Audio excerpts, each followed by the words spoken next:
Kozhikode കുറ്റ്യാടിയിലെ cancer രോഗിയായ യുവതിയുടെ മരണത്തിൽ ആരോപണവുമായി കുടുംബം. മരണകാരണം അക്യുപഞ്ചർ ചികിത്സയാണെന്നാണ് കുടുംബം ആരോപിക്കുന്നത്. സ്തനാർബുദമാണെന്ന് തിരിച്ചറിഞ്ഞിട്ടും രോഗിയോ ബന്ധുക്കളെയോ അറിയിക്കാതെ അക്യുപഞ്ചർ ചികിത്സ തുടരുകയായിരുന്നു എന്നാണ് കുടുംബത്തിന്റെ ഗുരുതരമായ ആരോപണം. വിവരങ്ങളുമായി രതീഷ് വാസുദേവൻ ചേരുകയാണ് കോഴിക്കോട് നിന്ന്. രതീഷ്, എന്താണ് ഈ സംഭവം? ആർക്കെതിരെയാണ് ആരോപണം ഉയർന്നിരിക്കുന്നത്?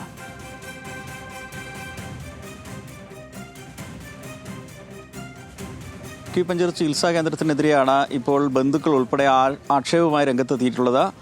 കുറ്റ്യാടി അടുക്കത്ത് സ്വദേശിയായ യുവതി ഹാജിറ എന്നു പേരുള്ള യുവതിയാണ് കഴിഞ്ഞ 2 ദിവസം മുമ്പ് മരണപ്പെട്ടത്. അവർക്ക് സ്തനാർബുദമാണ് എന്ന് ചികിത്സിച്ചിരുന്നു. ഗുരുതരാവസ്ഥയിലായിരുന്നു.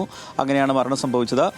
ഈ രോഗ വിവരം ബന്ധുക്കളിൽ നിന്നൊക്കെ മറച്ചുവെച്ച ശേഷം അവരോട് ആരും പറയാതെയാണ് ഇവർ ഈ അക്യുപഞ്ചർ കേന്ദ്രത്തിൽ ചികിത്സയ്ക്കെത്തുന്നത്. എന്നാൽ ഇത് സ്തനാർബുദമാണെന്ന് തിരിച്ചറിഞ്ഞിട്ടും ഇവിടുത്തെ ചികിത്സകർ വീണ്ടും ഇത്തരത്തിൽ മറ്റ് ശാസ്ത്രീയ ചികിത്സകൾക്കും മറ്റും മുതിരാതെ ഈ ചികിത്സ തുടരുകയായിരുന്നു. ഒരു ദിവസം 4 ഗ്ലാസ് പച്ചവെള്ളവും അത്തിപ്പഴവും മാത്രം കഴിക്കണം എന്നാണ് നിർദ്ദേശം. മാസങ്ങളോളം ഇതായിരുന്നു ഇവരുടെ ഭക്ഷണം. ഇതൊക്കെ തന്നെ ഇവരുടെ ആരോഗ്യസ്ഥിതിയെ വലിയ രീതിയിൽ ഗുരുതരമാക്കി. ഈ രോഗവും ഗുരുതരമാക്കി. തുടർന്ന് ബന്ധുക്കൾ ഉൾപ്പെടെ തിരിച്ചറിഞ്ഞ് ബാംഗ്ലൂരും കോഴിക്കോടും ഒക്കെ ചികിത്സയ്ക്ക് എത്തിച്ചെങ്കിലും അപ്പോഴേക്കും രോഗം ഗുരുതരാവസ്ഥയിലായിരുന്നു. മരണവും പൊടുന്നനെ സംഭവിച്ചു. എന്തായാലും ഇത്തരത്തിലുള്ള ചികിത്സകർക്കെതിരെ, ശാസ്ത്രീയ ഇല്ലാത്ത ഈ ചികിത്സക്കെതിരെയാണ് ഈ ബന്ധുക്കൾ ഉൾപ്പെടെ പരാതിയുമായി രംഗത്തെത്തിയിട്ടുള്ളത്.